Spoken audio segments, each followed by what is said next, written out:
আসসালামু আলাইকুম বন্ধুরা, সবাই কেমন আছেন? আশা করি ভালো আছেন। আজ দেখাবো আপনি আপনার কত বছর হয়েছে এটা আপনি ইজিলি বার করতে পারবেন। তো কি করতে হবে? যেকোনো একটা ব্রাউজার ওপেন করব। আমি কম ব্রাউজার সিলেক্ট করব। তারপরে এখানে সার্চ বারে লিখবেন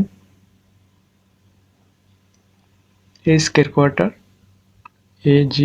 স্কয়ার কোয়ার্টার, এটাতে ক্লিক করুন, অফিসিয়াল সাইটটা চলে আসবে। তো এখানে আপনার ডেট অফ বার্থডে দিবেন।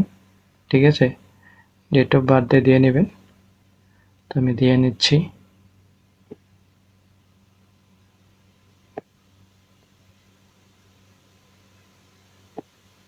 তো বর্তমান তারিখ দিয়ে নেবেন, এখন কি মাস চলে সেটা দেখে দিয়ে নেবেন।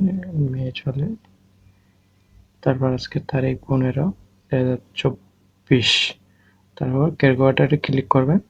আপনার বয়স কত এখানে পুরা লেখা আসবে, দেখুন 25 বছর, আমারটা দিয়েছি 25 বছর, মান্থ, তারপর 25 দিন, তারপর মান এত এত এত পুরা এখানে লেখা আছে। ঠিক আছে? সেকেন্ড শো আছে, মিনিট শো লেখা আছে, আওয়ার্স মানে টাইম, ঘন্টা শো এখানে লেখা আছে। তো আপনারা চাইলে এভাবে আপনারাও নিজেদের ডেট বা আপনার বয়স আপনারা এভাবে বের করতে পারেন। তো আশা করি বুঝতে